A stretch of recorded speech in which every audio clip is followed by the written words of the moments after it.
Bonsoir bien-aimés, que le Seigneur vous bénisse abondamment. Vous allez nous excuser pour une minute de retard, car nous savons que le Seigneur il est déjà là ce soir depuis 19 h.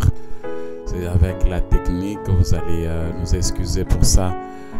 Je voulais qu'on puisse recommander ce temps entre les mains de Dieu. Saint-Esprit, contrôle ce moment. Saint-Esprit, glorifie le nom du Père. Saint-Esprit, glorifie le nom de Jésus. Saint-Esprit, manifeste-toi. Nous avons besoin de toi, Saint-Esprit de Dieu, que tu règnes du début à la fin, que tu te manifestes d'une manière puissante dans le nom de Jésus-Christ. Nous avons ainsi prié et nous disons Amen. Bien-aimés, nous allons entamer, la fois passée j'avais parlé, nous avons écouté l'expérience de David, la vie de David, comment David il était abattu, comment son esprit était abattu. Et comment David, il était un homme loin, il était rempli de l'Esprit de Dieu, mais il a traversé des moments très difficiles. Et puis cet homme qui était un homme qui aimait Dieu, un homme qui craignait Dieu, et il s'est fortifié, et il a pris le courage, il a eu la force auprès du Seigneur. Et aujourd'hui, nous allons continuer toujours sur la provision et la restauration de l'esprit abattu. Maintenant, ici, nous allons voir et faire l'étude de deux hommes, comme j'avais dit, David et Paul. Mais aujourd'hui, nous allons plus parler de l'expérience de Paul. Alors, sans plus tarder, nous allons lire 2 Corinthiens chapitre 12, le verset 7 à 10. 2 Corinthiens chapitre 12, le verset 7 à 10. La parole de Dieu dit ceci. Et pour que je ne sois pas enflé de l'orgueil à cause de l'excellence de ces révélations, il m'a été mis une écharde dans la chair, un ange de Satan pour me souffleter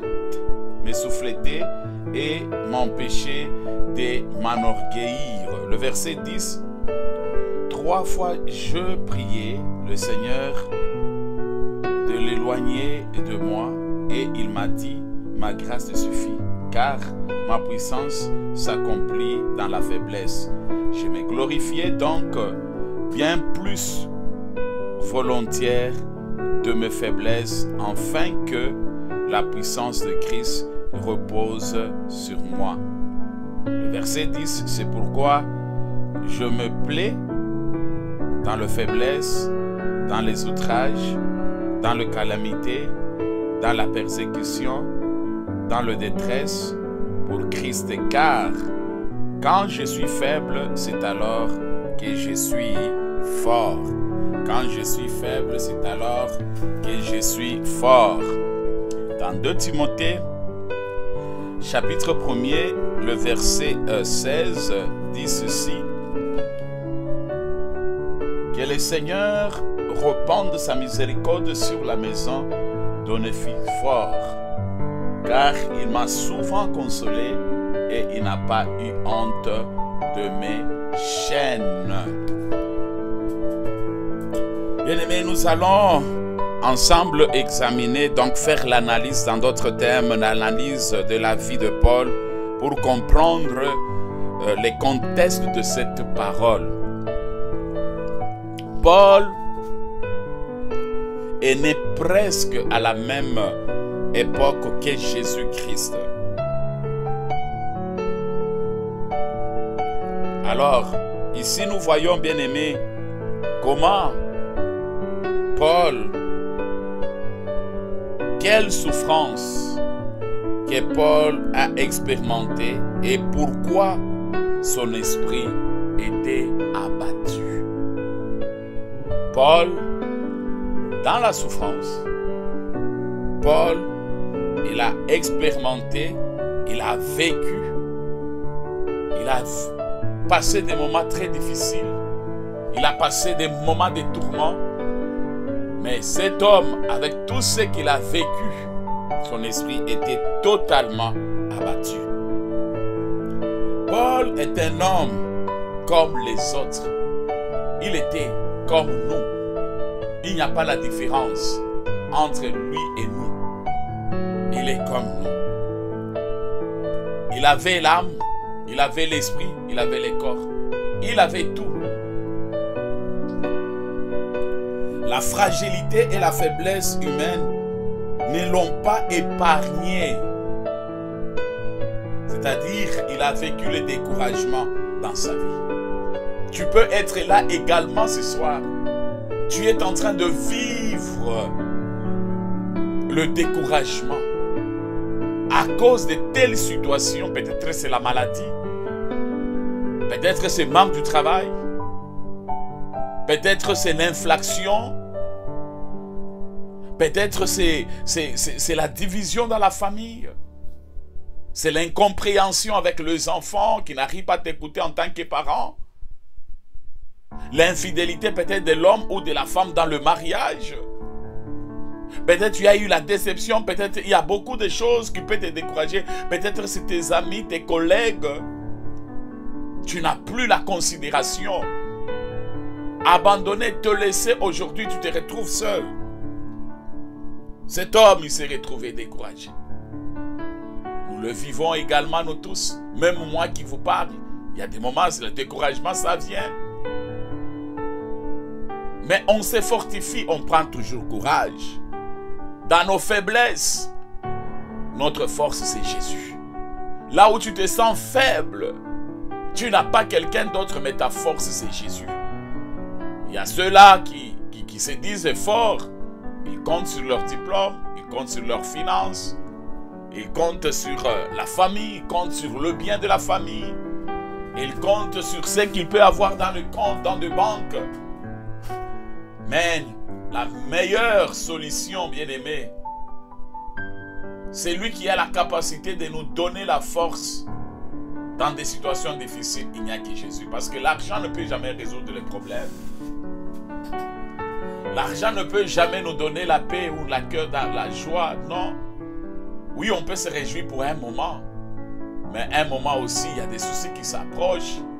Tu as l'argent, mais il y a des situations compliquées tout autour de toi. Ça peut toujours te faire du mal. Alors, Paul, il a vécu le découragement, la tristesse.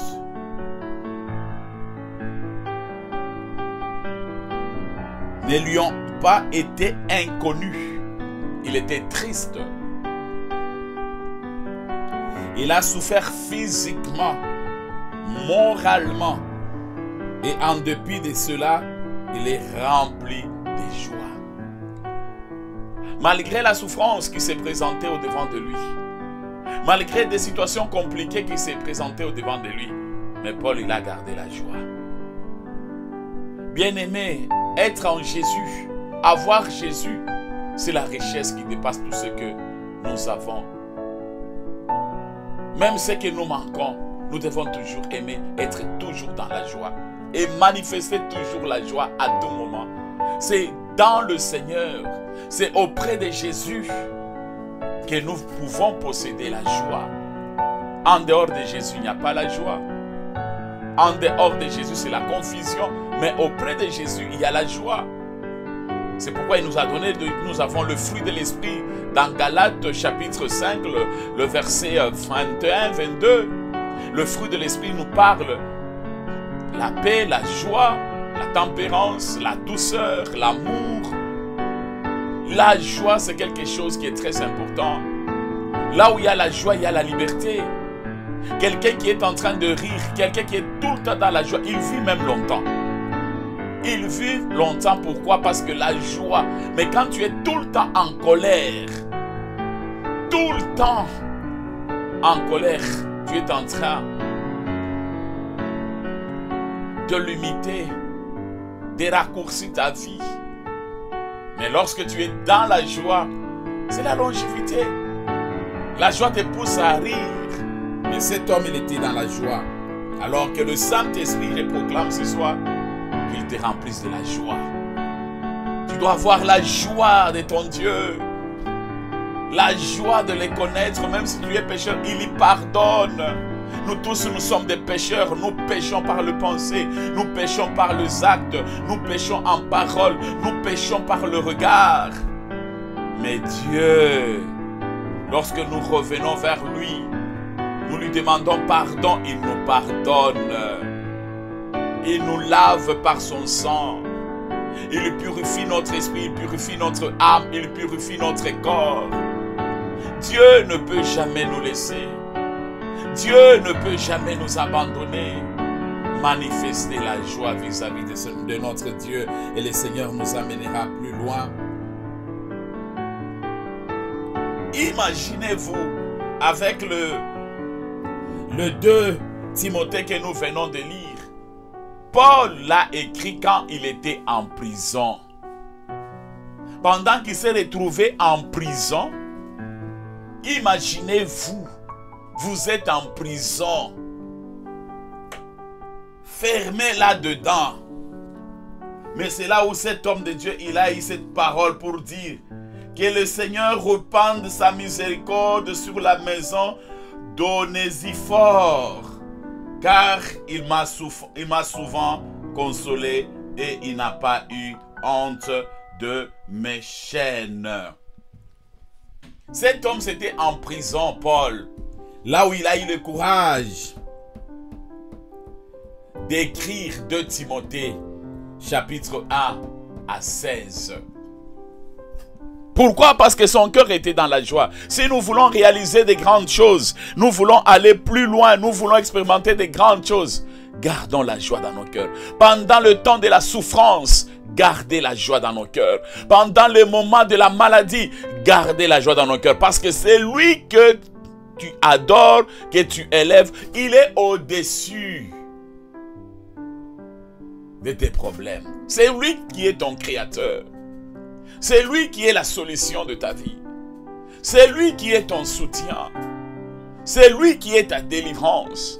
La joie ne peut jamais nous quitter, bien-aimés.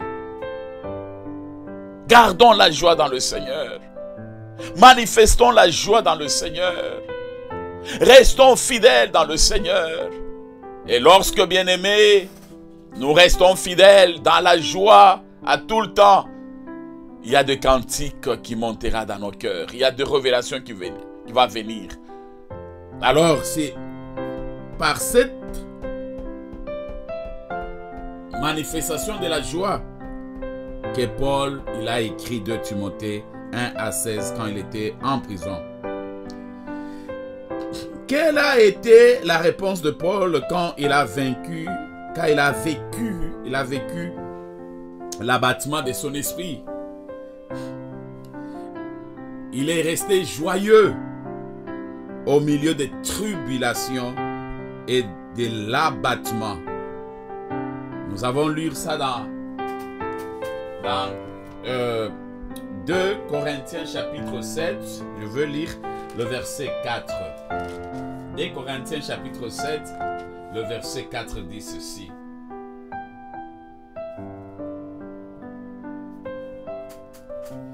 Le verset 4. J'ai une grande confiance en vous et j'ai tout sujet de me glorifier de vous. Je suis rempli de consolation et je suis comblé de joie au milieu de toutes nos tribulations. Là, c'est Paul qui est en train de parler aux Corinthes. Malgré la tribulation, mais lui, il était rempli de joie, comblé de joie. Parce qu'il savait qu'il n'y a que Dieu qui peut consoler. C'est pourquoi, bien-aimé, avec tout ce que tu peux retrouver comme problème, va vers Christ, retourne vers Christ. Il va consoler ton cœur, il va te donner la joie. Ne regarde pas la tribulation, ne regarde pas ce que tu traverses présentement, mais plus regarde à celui qui contrôle la tribulation. Quand nous sommes dans l'avion, quand nous arrivons dans des zones de turbulence, vous allez voir le pilote, il accélère, il est déterminé parce qu'il a confiance de son appareil qu'il va arriver à sa destinée malgré ces zones de turbulence. Il sait qu'il va passer, il y a un moment ça va se calmer. Quelle confiance qu'il a dans son engin. Mais nous avons celui qui a maîtrisé toutes choses, qui a créé même des zones de turbulence, qui a tout. Mais vous allez vers lui. Vous croyez que c'est Dieu la paix vous laisser? Non, gardez la joie. Gardez la joie. Gardez la joie et vous irez très loin. La joie, à chaque fois quand tu es dans la joie, même la tribulation, tu ne vas pas le voir. Tu vas oublier tout. Pourquoi? Parce que tu es tout le temps dans la joie. Le cœur joyeux est l'une des armes les plus fortes qui ont permis Paul à surmonter toutes sortes de preuves qu'il a connues. Le cœur joyeux. Dieu veut que nos cœurs soient joyeux.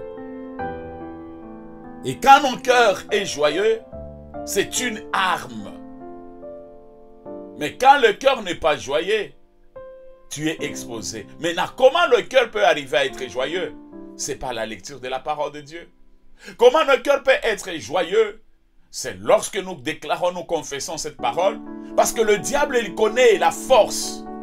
Lorsque nos cœurs est dans la joie, le diable, il connaît qu'il ne trouvera jamais la porte là où il peut entrer. Le diable, il entre, c'est par nos cœurs, lorsque nos cœurs est dans l'abattement, dans des soucis, dans des inquiétudes. C'est là où le diable, il entre, il s'infiltre pour nous déstabiliser. Si nous voulons aller plus loin, si nous voulons expérimenter la grâce et la puissance de Dieu, si nous voulons expérimenter la main de Dieu, bien-aimés, bien-aimés, gardons un cœur joyeux. Soyons dans la joie à tout moment. Ne regarde pas la souffrance qui se présente au-devant de toi. La joie du cœur, c'est ça ta force. C'est une âme forte. Quelqu'un qui est dans la joie, même les gens se posent, il se fâche quand? Et alors le diable va entrer où? Parce que le diable, il rôde tout autour de nous. C'est pourquoi si vous n'avez pas la joie, chasse cet esprit d'envoûtement de l'ennemi. Le diable, c'est un menteur. Le diable, il cherche à nous détruire. Le diable, il cherche à nous bloquer. Chassons cet esprit. Ne peut jamais trouver la place dans votre vie. Et demandez l'esprit de joie de se manifester dans votre vie.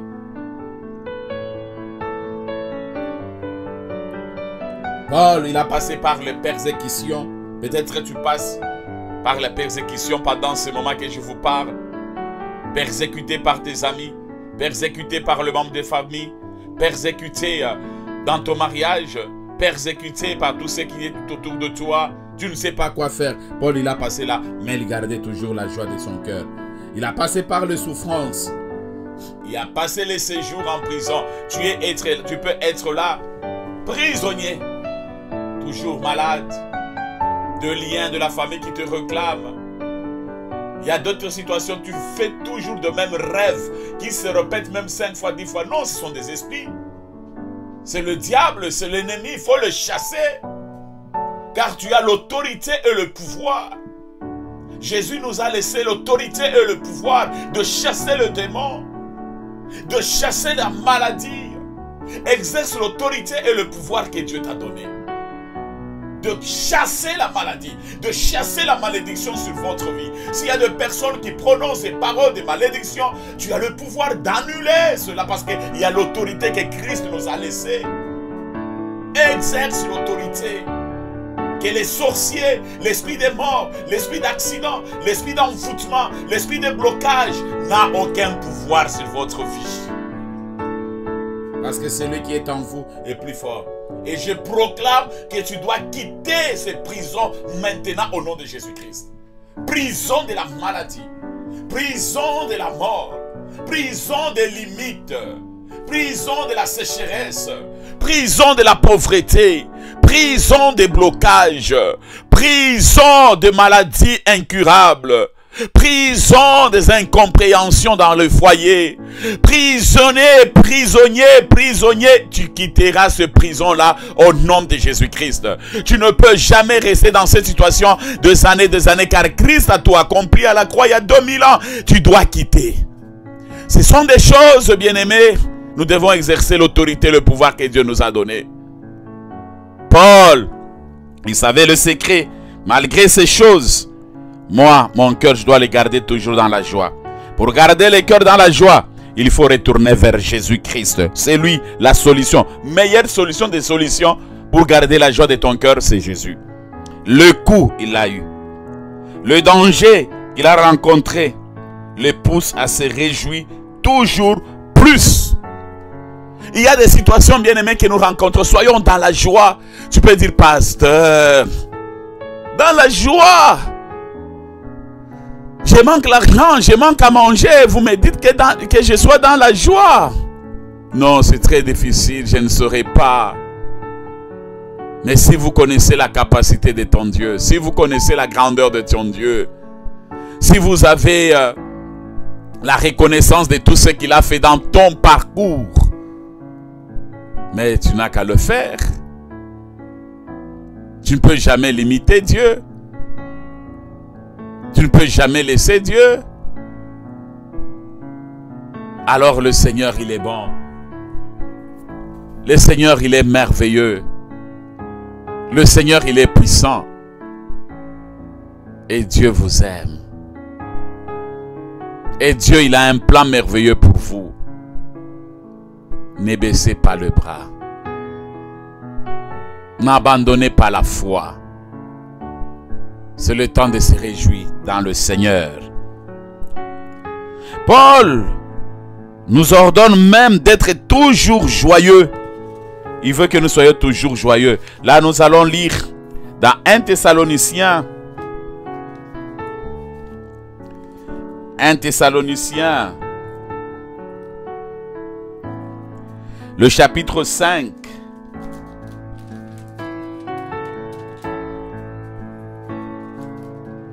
Un Thessaloniciens chapitre 5, le verset 16. La parole de Dieu dit ceci. Soyez toujours joyeux. Priez sans cesse. Soyez toujours joyeux et priez sans cesse. Ça, c'est le verset 16 qui nous concerne. Soyez toujours joyeux. Là, c'est Paul qui parlait aux Thessaloniciens. Toujours joyeux. La joie, c'est notre force, mon frère, ma soeur. Et la joie, il ajoute aussi la prière sans cesse. Quand tu es dans la joie, tu peux aussi avoir la vie de la prière sans cesse. Tu ne peux pas dire non, je veux prier que le soir.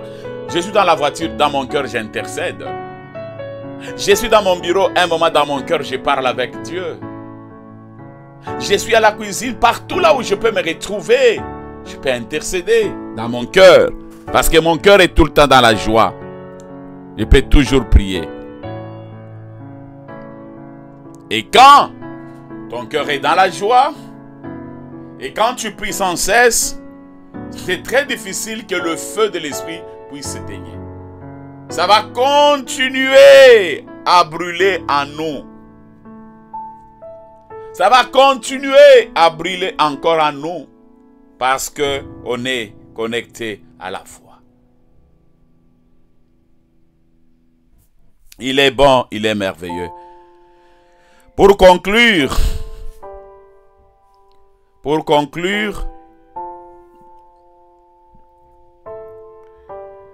chrétiens abattus, que faire? Nous sommes des chrétiens, mais tu es abattu. Là, vous allez lire Hébreux chapitre 12, le verset 11 à 14. Hébreux 12, 11 à 14. Je veux lire. Hébreux 12, 11 à 14 dit ceci.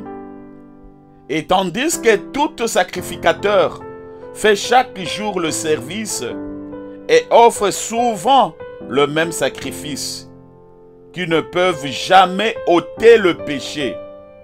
Lui, après avoir offert un seul sacrifice pour le péché, s'est assis pour toujours à la droite de Dieu, attendant désormais que ses ennemis soient devenus son marchepied, car par une seule offrande, il a amené à la perfection pour toujours ceux qui sont sanctifiés.